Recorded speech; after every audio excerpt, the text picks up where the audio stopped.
Well, I hope a lot of people had fun watching that game because unlike the people that went out to hang out with their friends or their family or hang out with others and have fun and watch the Super Bowl, some people would rather be in making videos on YouTube.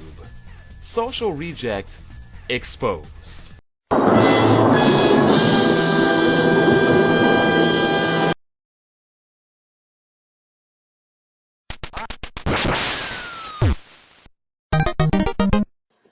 Now that could have been the end of the video right there.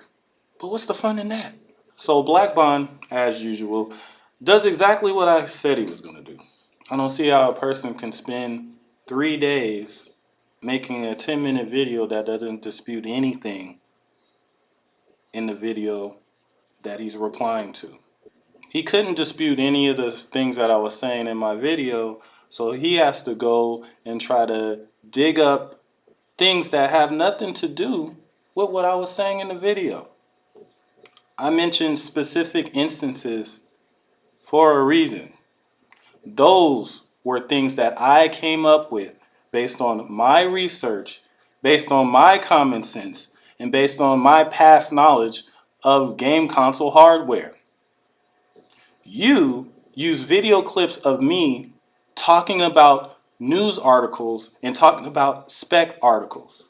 If you watch my video, I wasn't talking about any of that stuff. I was talking about things that I came up with.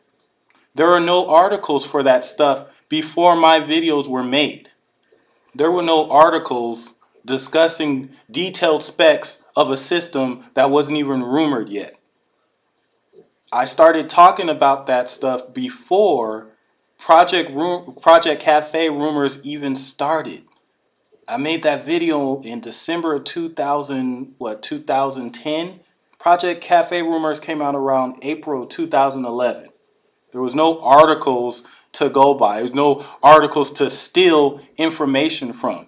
That was pure speculation on my part. Same thing goes with the proprietary Blu-ray disc made by Panasonic. I was saying that way before the Project Cafe rumors even came out. In fact, you can even ask people like Zephyrnix because they thought I was crazy because they were like, oh, Nintendo will never use any kind of Blu-ray tech. Sony owns that. And I was telling them that Panasonic is on the Blu-ray form. Panasonic has access to Blu-ray technology and that the next Nintendo system was going to use a variation of that. Nobody was saying that. I was.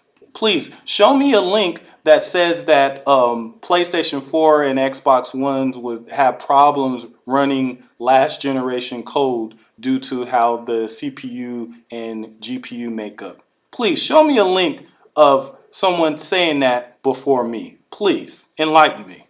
Please show me a link of someone saying that the PlayStation 4 and Xbox One CPU would be clocked lower than the 360 and PS3s before me. Please show me that link. You see, that's just it. You can't.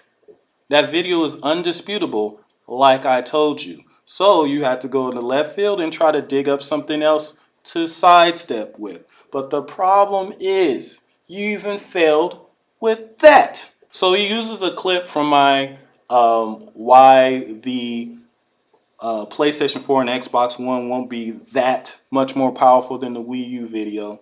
He uses a specific clip of me saying that the difference won't be that big. He uses just that clip out of that video to throw the dumb niggas that never seen the full video off. He purposely uses that clip out of context because he knows damn well in the video I say, if you think that the comparison is going to be like going from Wii to PlayStation 3, you're sadly mistaken. That is the context of that statement. No matter how big the difference in graphics between you believe the Wii U and the PlayStation 4 are, it's not nearly as big as the difference between going from the original Wii to the PlayStation 3. Not even close. Graphically speaking, PS4 games look great, there's no doubt about it. But don't expect the same wow factor that happened last generation. If you remember, we were going from SD to HD. That's not the case this time around. The jump is way bigger back then. This time around, not so much. The games look great, but it's not as jaw-dropping as it was from like PlayStation 2 to PlayStation 3, for instance. So where does that bring the Wii U in this? Consoles next generation, they really aren't going to be going for the power game. We're not going to be seeing cutting edge, high profile things like we have in years past. So essentially, it's going to be a step up, no doubt, but we're not going to be pushing the envelope anymore. So next, Blackb0nd shows me making reference to a rumor, something I even state as a rumor in the video about. There was a rumor in the past from IGN that said that the Xbox One GPU was only going to be 20% more powerful than the Wii U. And he's using that clip because that turned out to not be true. And, oh, Dr. Trey's a moron. Dr. Trey's an idiot. He thought that the Xbox One was only going to be 20% more powerful than the Wii U. Hardy har har. Right? But the funny part about all of that is when that rumor came out, I did a video on it. Dark Cloud did a video on it. Huntmaster Flex did a video on it. Saying that, oh my gosh, the Xbox One is only going to be 20% more powerful than the Wii U. Oh my gosh, that's crazy, right?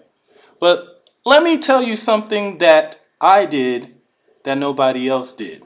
The very next day, I made a video saying that that couldn't be true because it didn't make sense. Now here's where things get really hilarious. So I'm in the middle of recording this video and I get a couple tweets from Blackb0nd.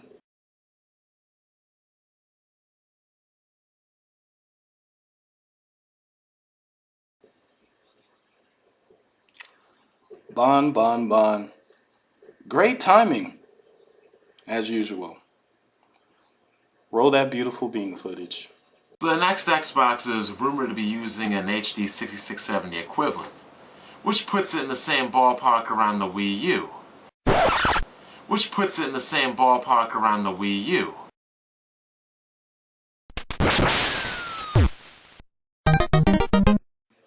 Now you guys have seen Blackb0nd post and go back and forth on me on damn near every video that I post.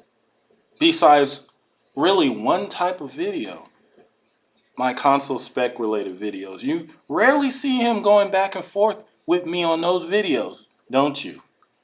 Don't you? And the reason for that is because he can't. Have that seat. The Super Bowl isn't my favorite day of the year, clown. It's Gabe Newell's birthday. Take that.